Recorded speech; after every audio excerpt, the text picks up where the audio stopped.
Hello, everybody. It's the captain. I'm here with a good friend of mine. This is Shane Hawthorne. He is another example of amazing people doing amazing things to help and support the veteran community. Shane, can you tell me a little bit about what your title is here? I am the Houston Outreach Assistant Manager. So basically, if you looking kind of to like a spiritual warfare, we are the guys that go out into the fight, and we grab our veterans that are in the darkness, and then we bring them to the healing, which is usually a place called Camp Hope, which we're at right now. That's fantastic. And you are the director of the PTSD Foundation? I am the assistant manager. I got a Okay. GM above me who's like family.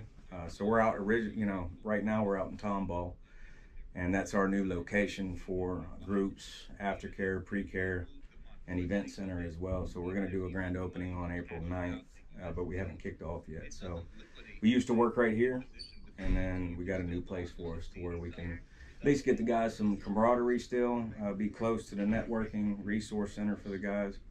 But also, if you're struggling, sometimes I struggle with my family at home. I need just a place to breathe. So that's why we opened up that 2.5 acres of land out in Tomball. How did you come to doing what you do right now? Let's see, 4 tours Afghanistan and 1 tour Iraq. Rode around with some pretty tough dudes, and was up at Fort Bragg at 3rd Special Forces Group Support Battalion. So believe it or not, after I got out of the military, because I was exhausted from that many tours and it was time to just go, I came home and there was no purpose, no nothing. Me and my wife ended up becoming addicted, and I got trapped back into the devil's work again, like I did in my younger years, where only way to make it was to sell some dope, but we were also addicted to it. So I ended up dragging my wife and my 2 sons through the streets of Houston, San Antonio, Beaumont, and to a point where it was pure surrender. I ended up getting locked up in Harris County Jail, facing 2 to 10 in the penitentiary, and that's where I actually seen my light. That's where actually the man I call God today, my higher power, is who told me, this is it. This is time for you to not commit suicide, not give up.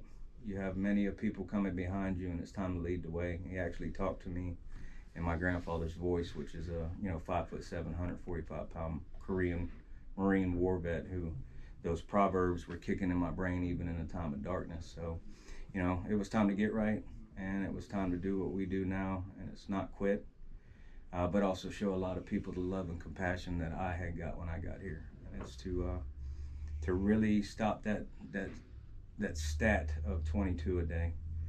So I'm sick of burying my brothers to suicide, and it happens.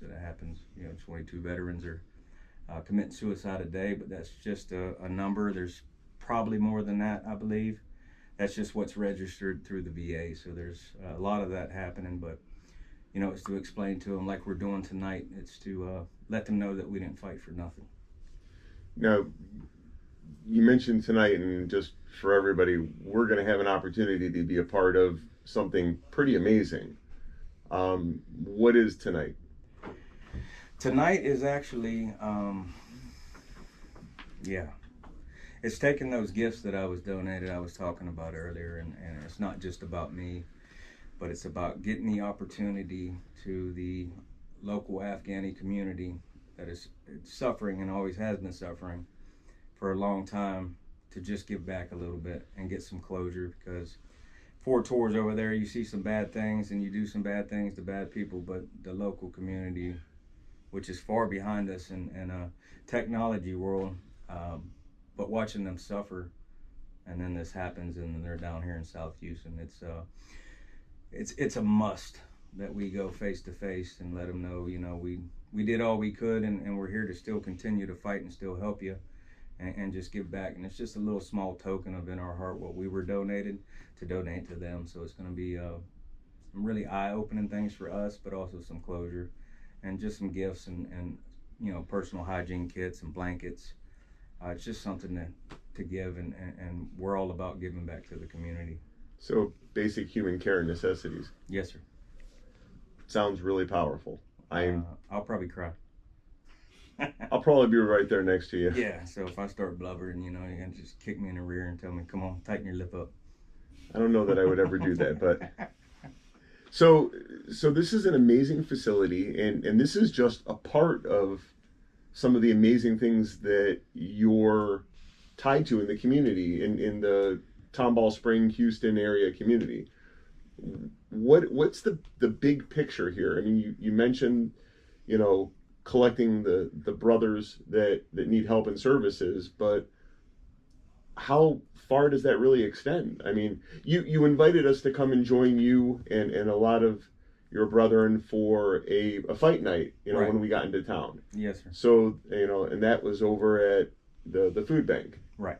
So you don't just have this where you're helping folks with PTSD, anxiety, depression, you know, and addiction. You're also helping the local community with feeding, you know, folks as well. Mm-hmm.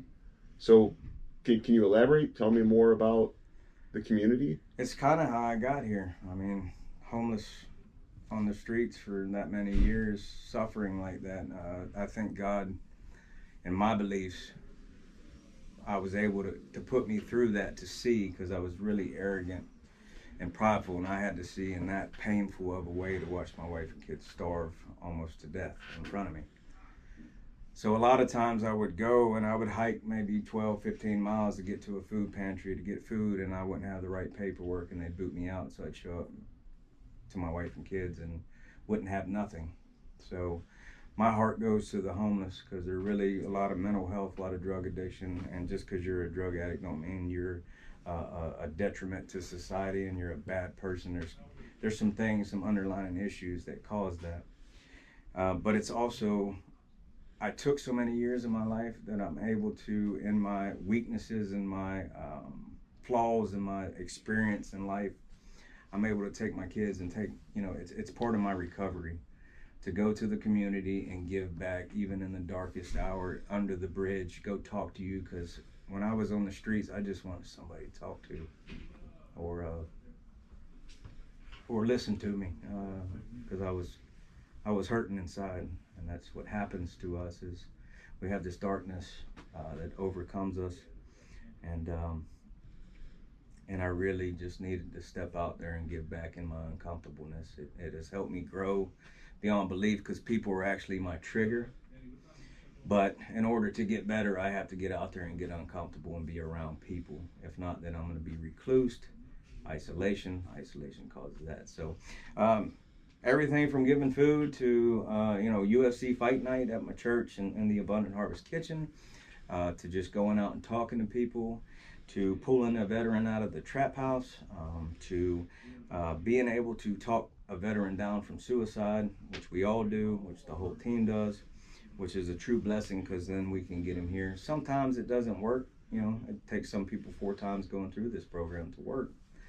But a big thing is it was able to change my behavior, and everything isn't all about me. You know, everything isn't, Shane's world, and I had to change the way I thought in the world anyways. But it's just to give back. I know the suffering of humans with mental health issues and starvation, and I messed up and I did some drugs, so I can't feed my family now. You know, I'm thinking about committing suicide because I tried twice. I understand that because I lived it. So I'm able to be the guy that God told to step out there and do it. And that's just what I listened to the man upstairs. So something significant that I've heard, and if you don't mind sharing a little bit, your family was a part of your rock bottom. Yes. And you continue to help and support the family and significant others, the parents, the children, the spouses of the veterans that are coming home. Right. So you make this for lack of a better term, a total package. I mean, so I think sometimes it's hard to recognize, and please tell me what you see, the amount of damage that mental health and the PTSD, the anxiety, the depression, the addiction plays on an entire family unit. Yeah. We still go to counseling to this day. It's a must. You said it, you hit the nail on the head, the anxiety.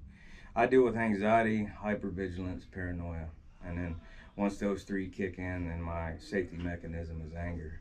And it's really not the anger like I'm gonna, commit violence, but it ends up being violence because I'm really afraid. So it turns into this. So um, that's what I mean about the darkness. Every day we get up, I struggle with the things that I've seen over there. And there was an instance where a local Afghani was welding on his truck, and we were about to go on an operation. I told my Turk to tell him to get down the road. He went down the road, he blew up, and we went out and got him in the med bay. But we pulled him up there to safety. But just looking at his burnt face, we were doing some things that I don't agree with in my journey. Did some things that I won't speak about on camera. But it was really I had to search out for that man in my meditation, because we did meditation here. So I really seek that man to tell him I'm sorry, because I was a family man as well, and that's what he was. And it's dealing with those things, the shame, the guilt. We shouldn't have came home because, and it just, the saboteur likes to play, and he likes to let you know that you're down, you're weak, you're a failure. And to be able to step out of that with the power of God, it really helps. But my whole family deals with triggers. I mean, it's not always hunky-dory at the house. And we go to different events, we talk, but we also got the website that we push out there. And we've got chapters from East Coast to West Coast. So we've got different chapters that are out there that we communicate with under the PTSD Foundation, that get the guys in their local community drawn in, and then they can shoot us the info. So we got a crisis line. The combat veteran and the veterans in the veteran community, you are never alone. You can reach out to us anytime. It's okay that you're struggling. It's okay. Don't feel weak, right? It makes you a stronger human, a stronger man to reach out and talk to us.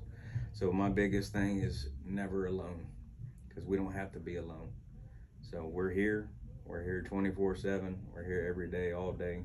Reach out to us, 877-717-7873, and we'll answer the call.